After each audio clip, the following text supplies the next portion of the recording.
How do I even begin to explain Regina George? I hear she does car commercials in Japan. One time, she punched me in the face. It was awesome.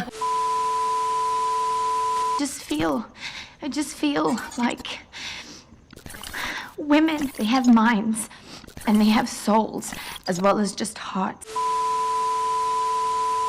The night was going perfectly, mi amor, but our time together was cut short by the enemy of romance. It was a group hang, group hang. You're so far away in a group hang, a group hang, group hang. I don't care if I never wake up. Sure I do. Why? Well then, because then I'd have to start taking out girls who actually like me. Like you could find one. Oh, see that, there. Who needs affection when I have blind hatred? I fought against my better judgment, my family's expectation, the inferiority of your birth, my rank and circumstance, all these things, and I'm willing to put them aside and ask you to end my agony. I don't understand. I love you, most ardently. Please do me the honor of accepting my hand.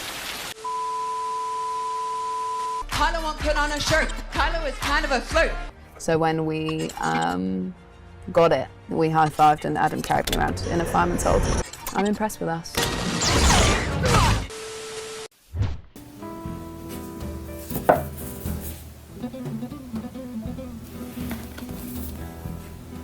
Over 15 years ago, Rey was abandoned by her family and was faced with the task of survival all on her own, telling herself they would certainly return for her. She may have left home at last, traveling far to fetch an old war hero to save the day, but she struggles to let go of her past.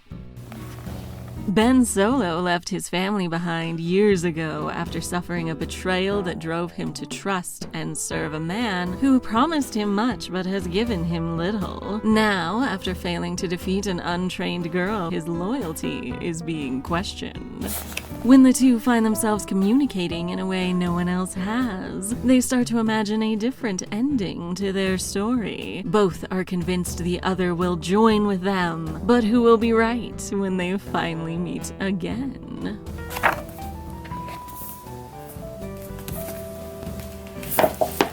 Anyway, hello! On this channel, we talk about ladies, and this series is all about exploring the way female characters have been treated over the decades by this franchise.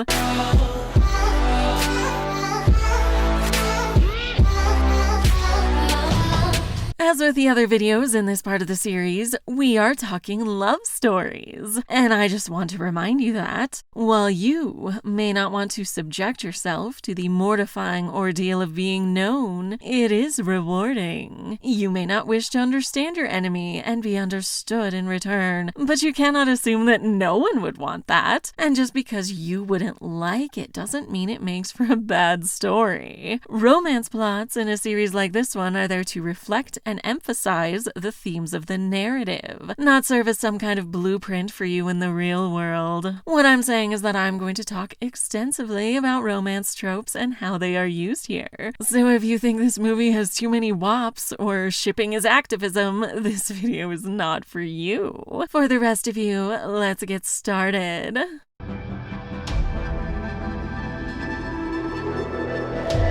When you encounter a problem, your experience will fall into one of 4 categories. Productive success, where you learned from the process and solved the problem. Unproductive success, where you may have found a solution but you didn't really learn anything. Unproductive failure is just bad all around. And productive failure is where you may not have found the solution, but you did learn from the struggle of trying. The greatest teacher failure is. Just as The Empire Strikes Back was all about putting our characters into disequilibrium, That is why you fail.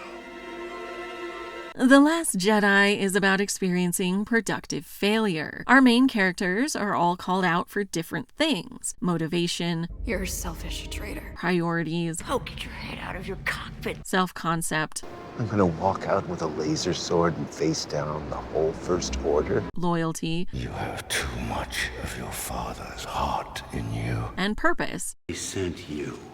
What's special about you? They each fail at some point and learn from the experience, either in time for the climax of this movie or presumably for the next one. You are always scum. Rebel scum. What are you looking at me for? Follow him.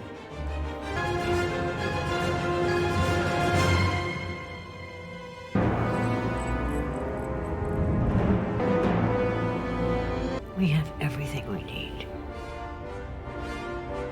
I will talk about these folks in my next video, but let's look at how our Force users deal with failure. Spoiler alert, they take a little bit to get over it. I came to this island to die. Stop! Before the events of this trilogy, Luke Skywalker failed Ben Solo and has been blaming himself ever since. Now, he's trying to teach Rey that the Jedi were failures. He describes hubris as the cause for their actions and his own. If you strip away the myth and look at their deeds, the legacy of the Jedi is failure. I failed because I was Luke Skywalker. Making this an unproductive failure because he has not learned from the experience. Not until Rey leaves and he realizes, with some help, what it means to be a teacher. We are what they grow beyond. He's learned that he can make up for his past failures by assisting both of his former students so they can get to the next point on their own journeys. And I will not be the last Jedi. See you around, kid. Next, Kylo Ren actually has a pretty successful time for most of this movie. This pretty girl he wanted to teach keeps appearing. You need a teacher! And he gets to tell his side of the story for perhaps the first time. And then she shows up to help him. I'll help you. He overthrows his master, something he was clearly itching for in the last movie. Careful, Ren, that your personal interests not interfere with orders from Leader Snoke. By the grace of your training, I will not be seduced. Ben. Followed by this fantastic and cathartic experience.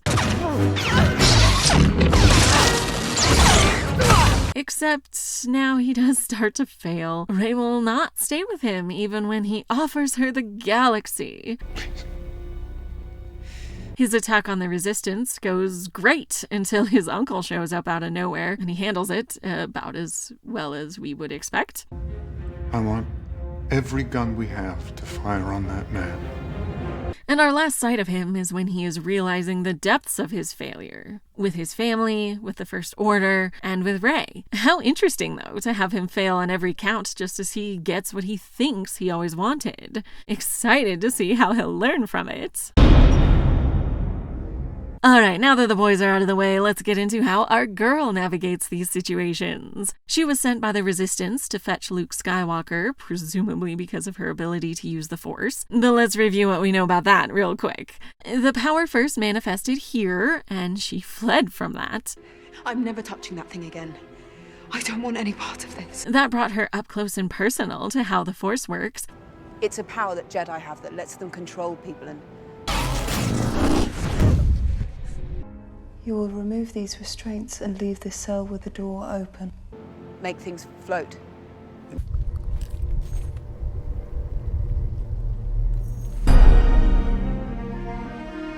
And she wrangled it well enough to escape from the First Order, but notably did not tell her friends about any of this. I can't explain it, and you wouldn't believe it. Then she accepted the call and won the day.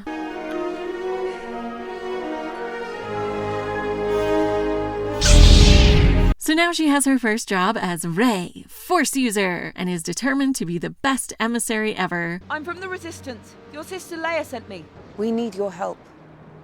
We need the Jedi Order back. The Resistance sent me. Master Skywalker, we need you to bring the Jedi back. And we know that is because of her own issues with abandonment and self-doubt, which we'll come back to. She shows up on Ahch-To thinking she knows everything she needs to about both Kylo Ren and Luke Skywalker. We need Luke Skywalker. I know everything I need to know about you. You do? And her time here is spent learning that this is not the case. What I'm saying is that the girl is deep in Skywalker family drama and only going to get deeper. I've seen this raw strength only once before, in Ben Solo. Did he tell you what happened?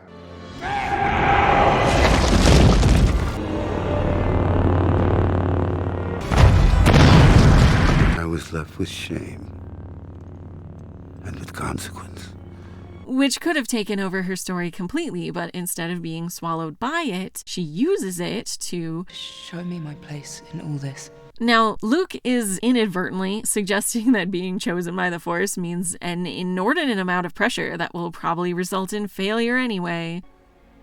Because I was Luke Skywalker, Jedi Master. Given that she was already hesitant about her abilities, this is basically the worst possible news. She understandably rejects it and takes his words with a grain of salt. And you didn't fail Kylo. Kylo failed you. I won't. So she decides to copy his actions instead of his words. But you saw there was conflict inside him. You believed that he wasn't gone, that he could be turned. He'll turn. While Kylo Ren, despite his insistence in the last movie, does not make much attempt to teach her, his advice is really just, let the past die. Is insistent because she's there with Luke, being taught by him right now, and therefore Ben Solo figures she's in danger. He had sensed my power, as he senses yours, and he feared it. Tomorrow. Which is nice of him, but we know Rey is pretty formidable.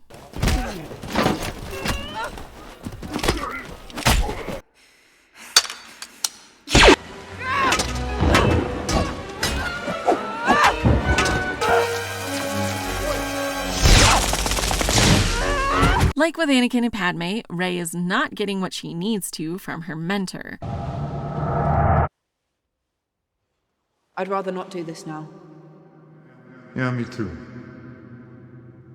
Luke does nothing to assuage her doubts, and if anything, adds to them, while Kylo Ren is there, revealing himself, if you will, and how well he understands her. But you can't stop needing them.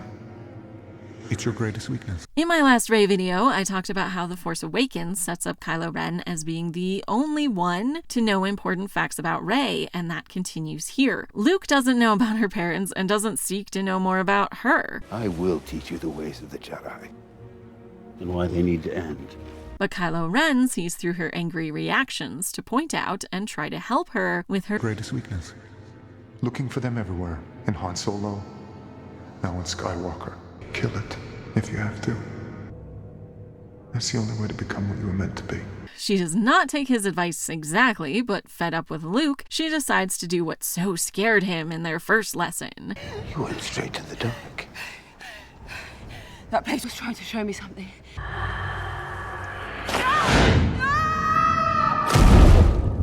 Since some people seem to think that this is the theme of the movie, let the past die. I just want to clarify that Rey, our hero and point of view character, does not go in here with the intention of killing the past. Instead, she wants to face it head on and come to terms with it. Let me see them.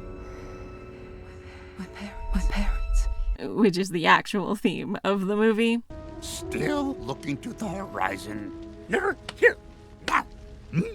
The need in front of your nose. Up until this point, we have seen her lie about her parents coming back for her, and that leads to her refusing to accept her own importance in the current story. What's special about you? Luke and Kylo Ren share the same hang-ups, both avoiding acknowledging the reality of their past. Luke with refusing to move on, and Kylo Ren with thinking it is dead. So what will Rey do? Well, grow beyond both of them by facing her own tragic backstory. Her parents do not matter, and discovering who they are or why they left her also doesn't matter. The Force chose her, and she has to accept that. I don't want any part of this. How do we build a rebellion from this? Our hero is not perfect, though. She does not immediately accept the lesson in the cave and decides that if she cannot bring Luke Skywalker back to save the Resistance, she can bring Ben Solo instead. Then he's our last hope. And man, are her convictions unshakable once she has them. She beats up Luke until he's forced to admit the truth of what happened. Did you do it? Did you create Kylo Ren? Then goes and berates Snoke about his part in all of this. It will be your downfall. Both of these actions caused the fellas to have to come to terms with things and make pretty important decisions. Lost Ben Solo, you did.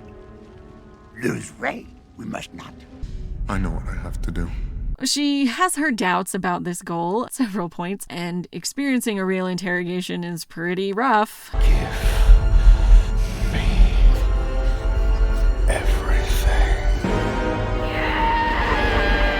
Unlike last time. And now you'll give it to me.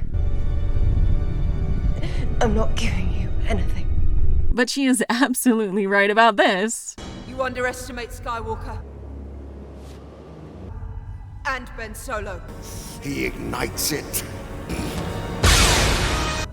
And me. And then success. He had her worried for a moment, but then we get this awesome scene. Which is honestly one of the best times I've had in the theater since this. Whatever they saw when they touched hands across the galaxy and the Force theme played, this culmination is amazing.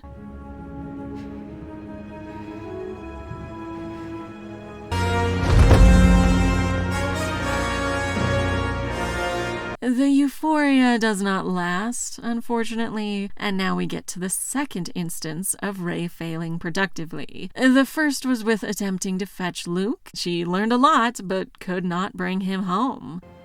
No one's ever really gone. And now that repeats with Ben Solo. Please don't go this way. He offers her the galaxy, but she has to decline. And I will talk more about this scene later on, but Rey realizes that, just like with Luke, he has not confronted his past trauma the way she just did, so is not ready to go. No, you're still holding on! Let go! She has to leave him there, even if it breaks her heart. Please.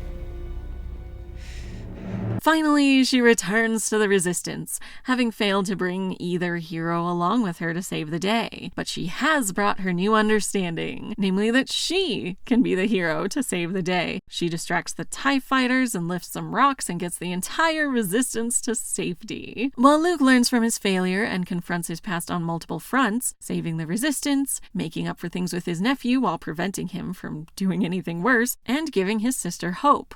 And Kylo Ren experiences failure on every level, as I mentioned, before seeing Rey one last time in this movie, so she can fully show what she has learned, that she is the hero all on her own and doesn't need to depend on him. This could be how we win. And if they are to reunite, he's going to have to overcome, not kill, his past, just like she has. My parents. They were nobody. And we leave our heroines surrounded by the Resistance, their hero who will lead them to victory over the First Order in the future. She has failed productively, dealt with her own demons and her doubts, and has truly accepted the call. Can't wait to see what she does next.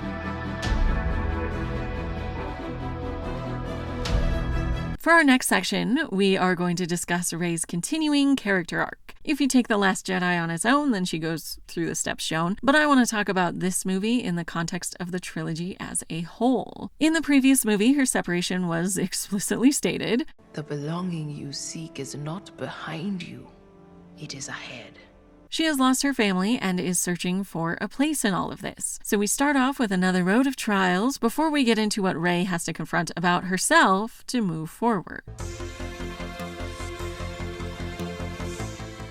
At the beginning of The Last Jedi, Rey has just journeyed to find Luke Skywalker and get him to return with her to help the Resistance fight the First Order. The First Order will control all the major systems within weeks. We need your help.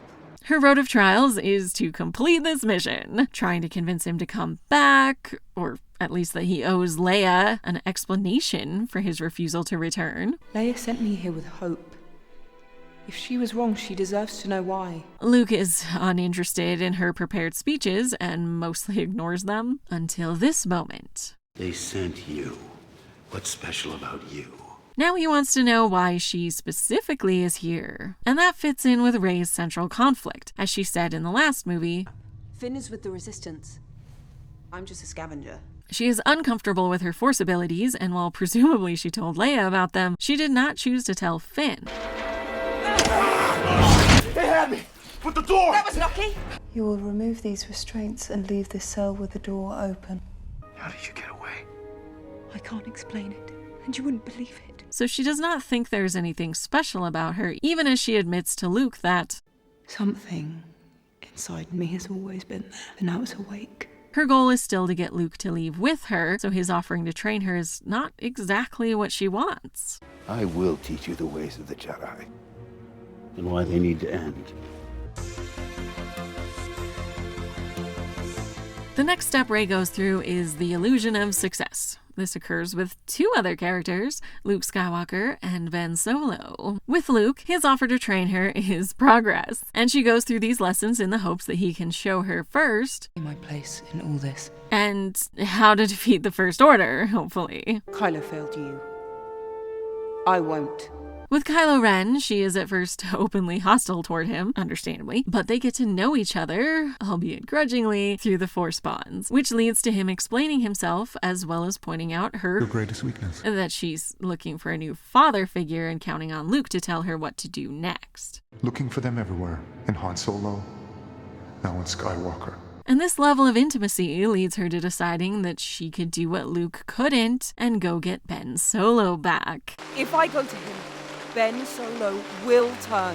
Interesting, given that Ben just finished telling her that her weakness is putting her faith in other people, and now she's gonna go put her faith in him instead of herself, which is what he was trying to get at in their conversation. So her illusion of success is that she knows who she can be. Then he's our last hope. If she can't be the person who brought Luke Skywalker to save the day, then she can be the person who brought Ben Solo back from the dark side to save the day. Obviously, both aspirations are illusions for her. It is not her job to lead someone else into being the hero of the Resistance. Rey actually goes through a few moments of spiritual death in this movie, all moving her along her character arc to better understand herself and her place in the galaxy. First, she tries to see her parents. Let me see them. Something she longs for more than anything, but sees only herself. Clearly, the message she is supposed to be receiving is to stop depending on others, but that does not come through right away. But you can't stop needing them. So next, she feels utterly let down and betrayed on Ben's behalf by Luke. Is it true? Did you try to murder him? He's failed to help her in any tangible way, and the idea that Luke is the reason for Kylo Ren upsets her, and she forces a confession out of him. Tell me the truth. She gives him one more chance to be the hero the Resistance needs, before leaving to get Ben Solo, showing that he isn't the hero she needs anymore. Did you do it? Did you create Kylo Ren? And finally, while there are some euphoric moments on the supremacy, it leads to moments of devastation. Ben prompts her to admit what she's known all along, that her parents are nobody. This reaffirms her understanding of the world to mean that she, too, is nobody. And that's why she has to get these other people to save the day. You have no place in this story. You come from nothing. You're nothing. She accepts what Ben says because it's what she's always thought. Except then he turns it around. But not to me. He can see her potential, and always has. Untrained but stronger than she knows. And wants her by his side as he takes over for Snoke. Rey, I want you to join me. And it is a brief moment for Rey, but I don't want to understate how important this is to her character. He doesn't want her because of her family or because of her connection to Luke or Han or whoever. He just wants her. That's a pretty big deal for a scavenger who has been abandoned and cast aside all of her life. Join me. But then we get another devastating moment. He isn't going to turn after all. Don't do this, Ben. Whatever she saw, it's not going to happen right now. So she begs him, please don't go this way, before she strengthens her resolve. So she tries to take the lightsaber to leave. I don't think she would fight him at this point, nor he her, but they are pretty emotional, and it is reasonable for her to be concerned that he has two lightsabers at his disposal while she has none, and they tear it apart, obviously with heavy symbolism here. Which shows how things are not balanced as she leaves him.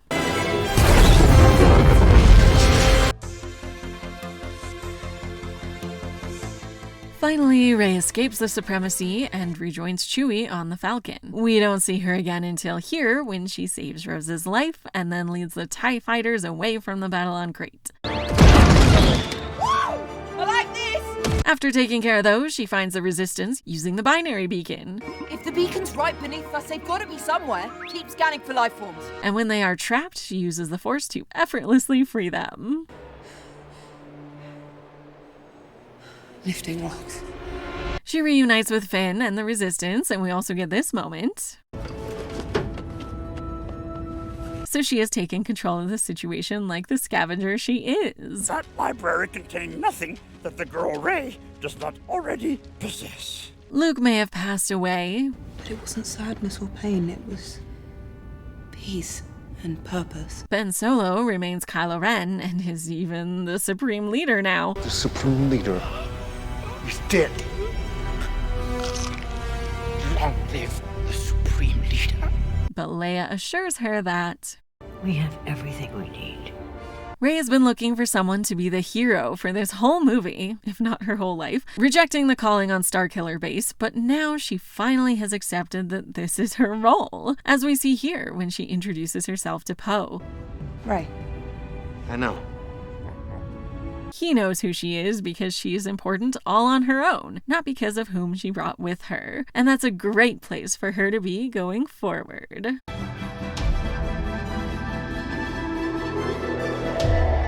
Alright, for our final section today, I'm going to get into how Rey subverts expectations in this film. But first, I just want to point out that every video in this series has had subverting expectations as the thesis, because if your favorite character is the main lady of the trilogy, then you are probably a Star Wars fan because it subverts tropes. Aren't you a little short for a stormtrooper? Huh? I am Queen Amidala.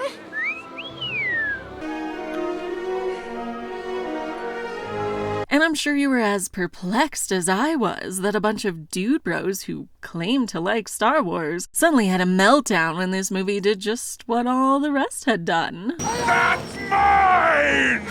Like, as I talked about in this video, The Force Awakens is no more a remake of A New Hope than Return of the Jedi is. If all you got out of it was desert person uses force against big gun, then that's on you, babe. And if you think The Last Jedi forces you to accept uncomfortable paradigm shifts, you should watch Empire Strikes Back. It's much less gentle about it. I'm not afraid. You will be. You'll find I'm full of surprises. I don't believe it. That is why you fail. You will become an agent of evil. My God, this guy's arm! Just came off and landed on the dock. Michael realized that his father had once again taught him an elaborate lesson. But I'm not interested in arguing with anyone who thinks The Last Jedi was bad in 2023 when The Rise of Skywalker is right there.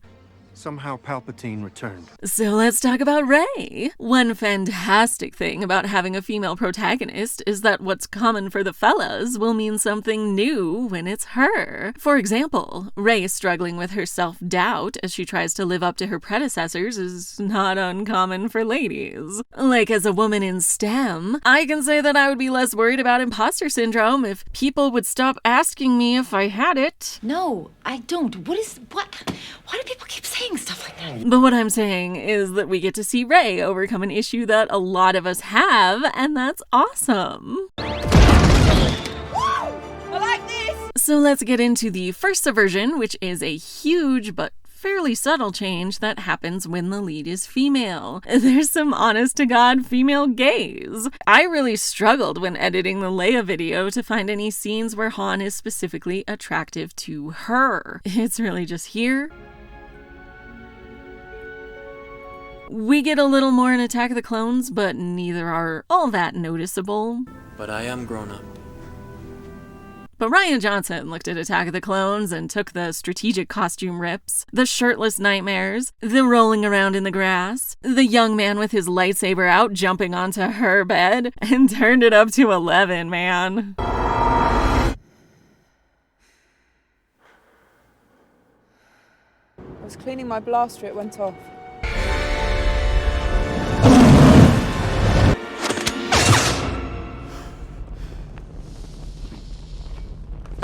Please refer to this post about men's hands. It is, in my experience, 100% accurate. It's why this version of Pride and Prejudice is considered the thirstiest.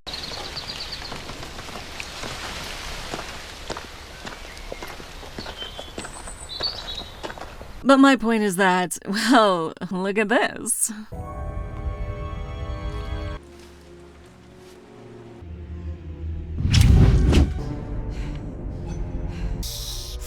I see him turning the light.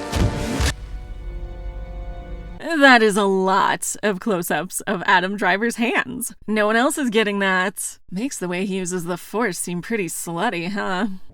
Do you have something, a cowl or something you can put on? Oh, and before I continue, I make these videos for the girlies. And that includes, apparently, John Oliver and Chris Fleming. Take the mic, baby girls. I just started understanding the Adam Driver appeal, like yesterday. Because there's only one infectious disease that 2/3 of the world should be getting right now, and that's Adam Driver fever. Adam Driver's the kind of guy you can hold on to at the beach. Step on my throat, Adam Driver, you rudely large man. Crush my ribcage, you load-bearing behemoth. Doesn't matter what angle he gets punished by Neptune. It's like a helicopter hitting King Kong. Just, Slap a restraining order on me, you forlorn block. Beg me to stop, you menacing obstacle. Anyway, however you feel about Adam Driver and his level of attractiveness, you need to understand that this movie, and I would argue the last one, certainly frames him attractively, but not all of the time. When I kill you, I will have killed the last Jedi! When is he framed to his best advantage, you ask? Well, when Rey is looking at him.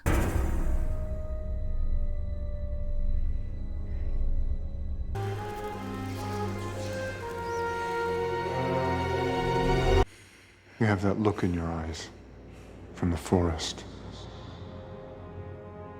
Why did you hate your father?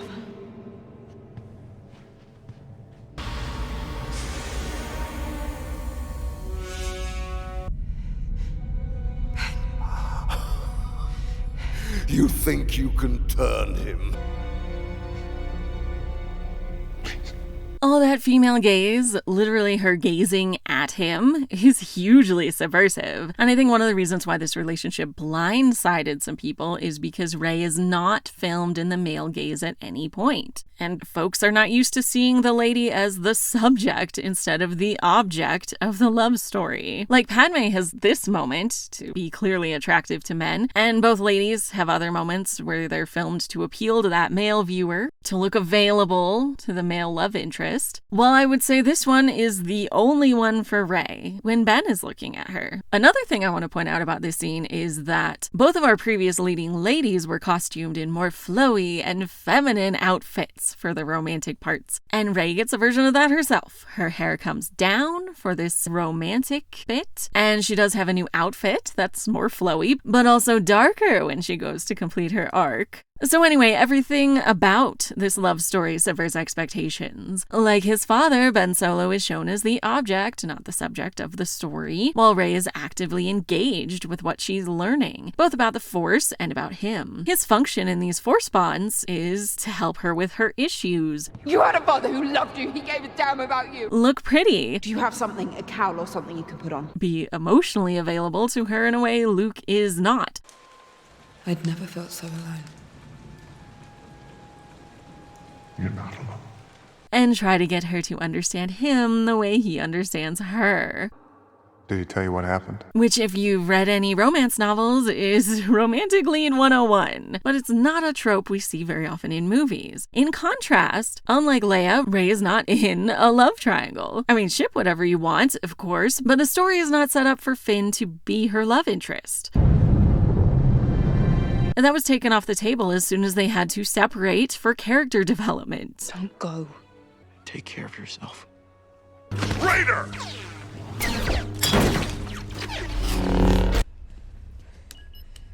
And you'll drop your weapon? And I'll drop my weapon. Like, obviously they could have changed that around like they did with Luke, Leia, and Han, but Rey had the opportunities in Force Awakens to tell Finn about her deepest insecurity or her Force powers, and she didn't do either. Like all of them, I was taken from a family I'll never know. I was ashamed of what I was. It had me!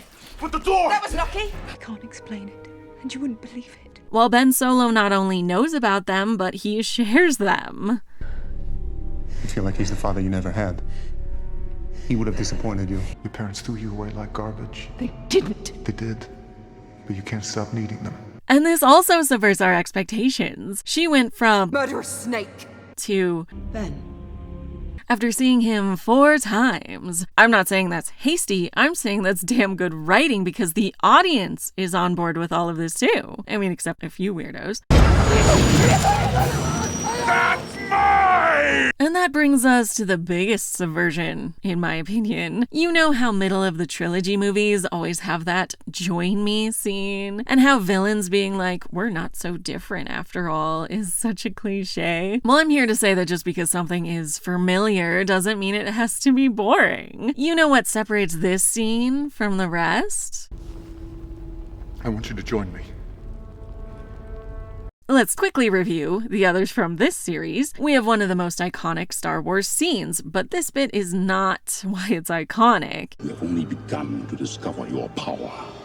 Join me. The tension here is about if Luke will survive, not if some level of punishment would lead to him changing sides. And in Attack of the Clones, I'm sorry, I have a lot of nice things to say about that movie here, but we've never seen these people together and have no idea about their histories. Our paths have never crossed before, Obi-Wan. So there's no danger of Obi-Wan agreeing. You must join me, Obi-Wan. And together, we will destroy the Sith. Now, it seems a lot of folks thought this was the most subversive part of the movie. They were nobody. They're filthy junk traders who sold you off for drinking money. But it's really not. As I discussed in another video, who Rey's parents are doesn't matter. How she deals with the abandonment does. No, the subversive moment is this one. Join me. You can probably guess why at this point, but so we're on the same page. How about a quick recap? We've had these comparisons. Raw, untamed power. I've seen this raw strength only once before. In Ben Solo.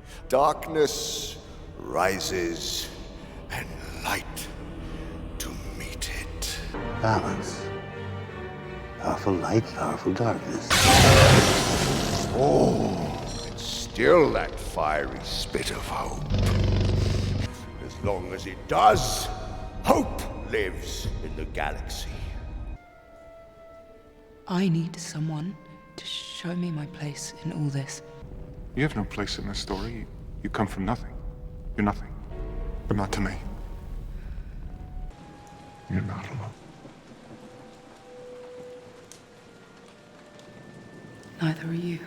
The parallel journeys, where both are simultaneously failing to meet their mentor's expectations at the beginning. The moment came, I didn't hesitate. Kylo failed you. I won't. Before literally meeting and talking things through together. I know everything I need to know about you. You do? You do. This revealing scene of understanding each other. Why did you hate your father? Give me an honest answer. I didn't hate him. I don't understand. No. Your parents threw you away like garbage. Let the past die. Kill it, if you have to. This moment where the Force theme plays as they touch hands.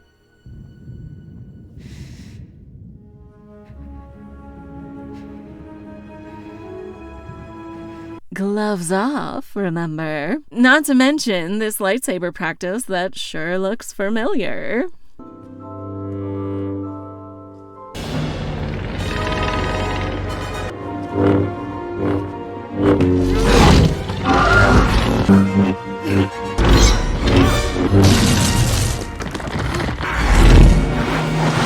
What I'm saying is that not only has this movie made it clear that Rey finds Kylo Ren attractive, but it has also gone out of its way to emphasize that these two are isolated from everyone else, that the old guard who is mentoring them is failing both, and they turn to each other for help and solace in times of distress. It's definitely not that the good girl is tempted by the bad boy. Everything, including the Force itself, is putting them genuinely on the same level. So the biggest subversion here is that when we get our hero in the room with our villain, how sure were you that she would turn him down? He's already gone against his master for her. They've been shown to be equals in every way. Why would she say no to being offered the galaxy?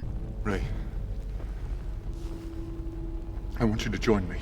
We can rule together and bring a new order to the galaxy. I cannot think of another moment like this in which there was even the slightest doubt that the hero would stand fast and resist temptation from the dark side. But here we see that Rey is tempted in a very real way. If the resistance were not actively in danger right now, I think she probably would have stayed, at least to have a conversation about this. But any communication between them is going to get back to balance. They'd probably run off together, if not join one of the sides, which is why from a writing perspective, she can't talk to him anymore. She can only react.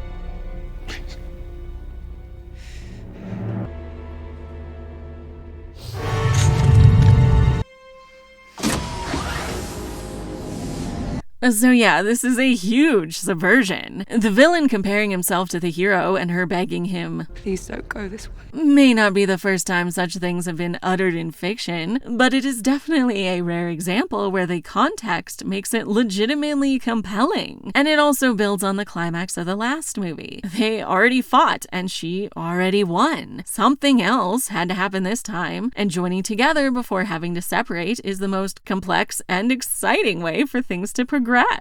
You know the truth. Say it. I talked in the other two videos about romance tropes being internal versus external, and again, we have an example where the conflict is mostly internal. Will Rey agree with him or not? Like Leia in Empire, a significant part of this film is about the relationship, which is pretty subversive. And also like Padme and Anakin, Rey and Kylo Ren are teaching each other in the absence or failure of their mentors, spending a lot of the movie with just the interplay of the two of them driving the plot. Why is the Force connecting us? You and I. Definitely a bold choice for a Star Wars movie. And because Rey is our main protagonist, that makes this whole movie sort of take its cues from a romance novel, unlike the other two. Like there's this joke about Pride and Prejudice, but it puts you in the shoes of both characters. Darcy is in love with Elizabeth immediately, as are you, while you grow to find Darcy and his actor more attractive as the movie progresses. That's definitely how The Last Jedi frames Adam Driver and Daisy Ridley. You should already love Rey. Time to learn more about Kylo/Ben along with her. You have that look in your eyes from the forest.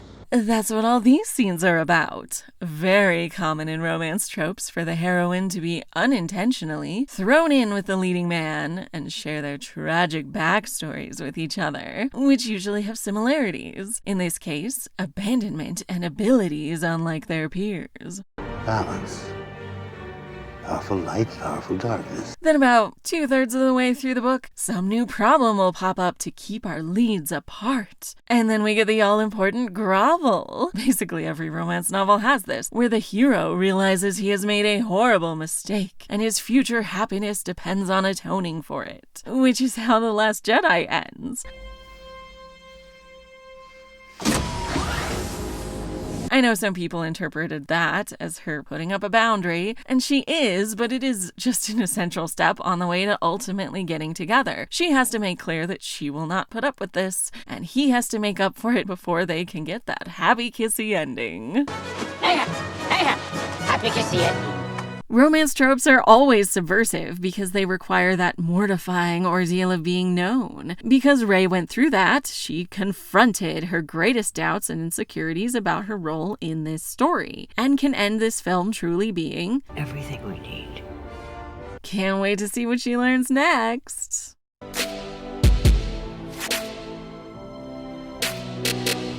So is Rey more than a love interest? Well, of course she is. You don't need Luke Skywalker.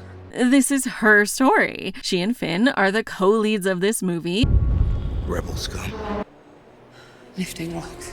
and her journey is definitely a significant portion of this film. But that library contained nothing that the girl Rey does not already possess. From her self-doubt at the beginning to accepting herself as the hero of the Resistance at the end, she has a complete arc here, and it adds to her overall journey for the trilogy. I don't know what it is, or what to do with it, and I need help.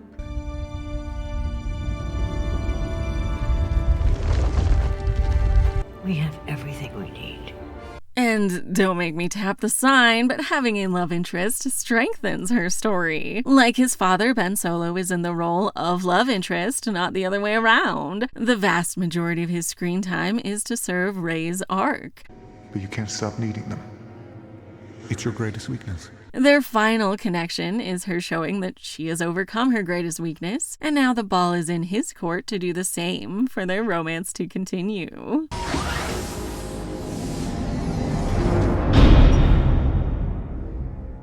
Thank you for listening to me talk about our new Jedi. I will not be the last Jedi. Next time, we'll talk about an often ignored aspect of this galaxy with Rose Tico. I work behind pipes all day.